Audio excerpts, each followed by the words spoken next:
Welcome to another episode of Rebuilding Faith. These are 10-minute Bible messages for people with questions and doubts.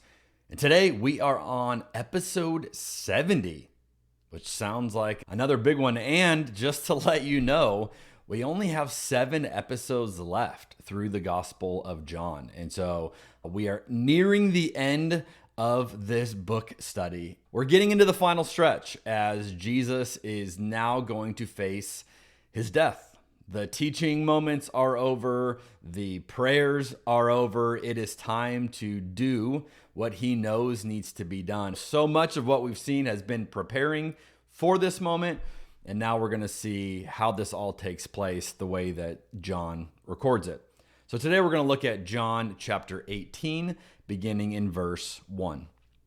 After saying these things, Jesus crossed the Kidron Valley with his disciples and entered a grove of olive trees. Judas, the betrayer, knew this place because Jesus had often gone there with his disciples. The leading priests and the Pharisees had given Judas a contingent of Roman soldiers and temple guards to accompany him. Now with blazing torches, lanterns, and weapons, they arrived at the olive grove. This is almost that kind of Western standoff, right? You have this group versus that group. You have this ultimate showdown that has been building throughout the Gospel of John. Now, I want you to just think for a second, how many people are you imagining when we read this story? Perhaps you consider like a handful, right? Because you're thinking it's Jesus. He's not violent. They don't need a lot. But that's not what the text indicates. The Greek word that John uses here, that we translate as a contingent of soldiers, normally refer to 600 soldiers. Now, I don't think that there were 600 soldiers, and so it's probably not the literal usage of the word there, but there was a similar word that referred to a maniple of soldiers, and that would have been 120 to 200. So the point being, there's probably way more people involved in this story than we tend to picture, than we tend to imagine. And you might think, why on earth would they bring that many people? Now, again, we say that because most of us know Jesus is nonviolent. We know he's not going to fight back. We know there's not going to be anything weird here. He's going to go willingly. But you got to remember, they don't know that.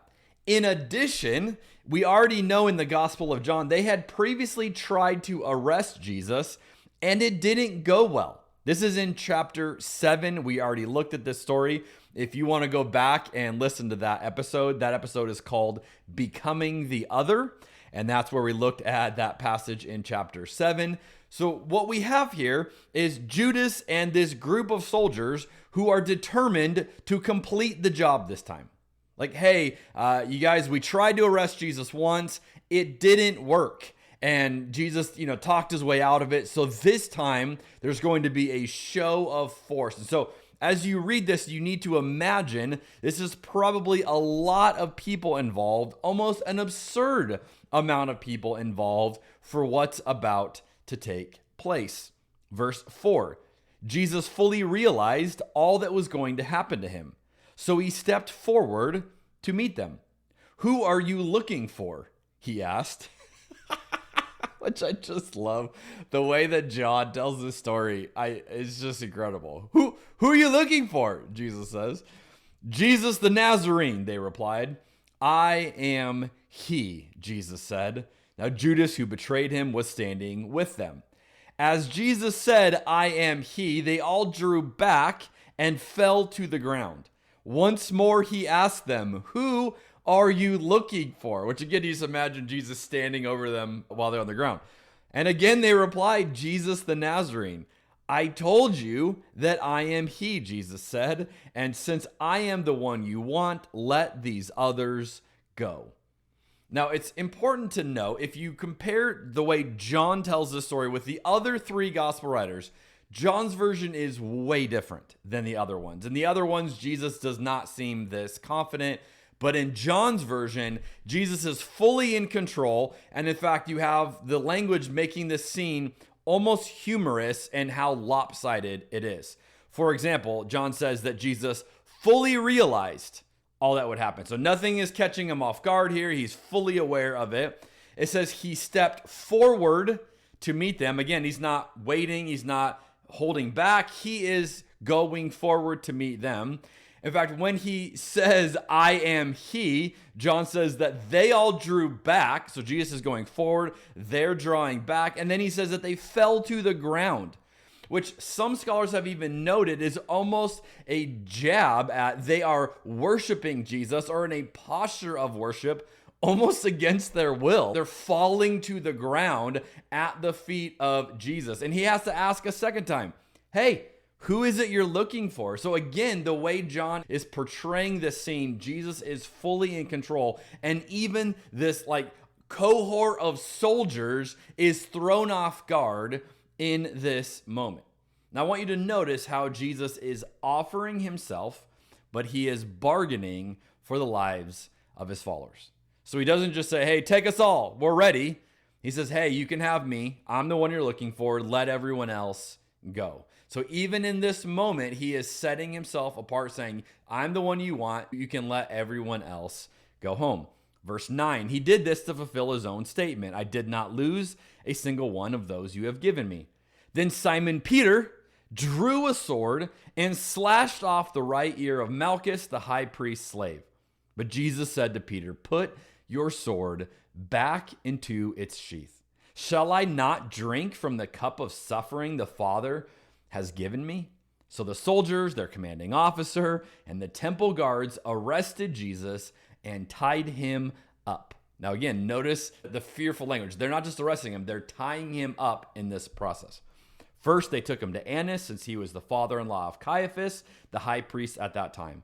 Caiaphas was the one who had told the other Jewish leaders it's better that one man should die for the people. So it's likely here that Peter was indeed trying to rescue Jesus by force by killing the guy. People go why the ear? Why is Peter cutting the ear off? Well, I don't think Peter is aiming for the ear. He's aiming for the head. But here's what you got to remember. This is a fisherman with a sword. This is not Peter's training. This is not Peter's specialty. This is what Peter thinks in his mind. This is what good guys do, is they fight the bad guys with weapons. And so even though Peter has no idea how to use it, he's a fisherman with a sword, which again reminds me of a lot of Christians today with all of their weapons that we tend to have. And yet Jesus is going, no, this is not what it's about. This is not how we're going to do this. This is not what I came to do. This whole incident is designed to make the act of violence, the use of violence, absurd. Like, Peter, are you really so dense that you have no idea? Not only can you not even do the job, but I'm not here to defend myself. Shall I not drink this cup of suffering? And so then Jesus redirects it. Peter, I'm willing to suffer. I'm ready to suffer.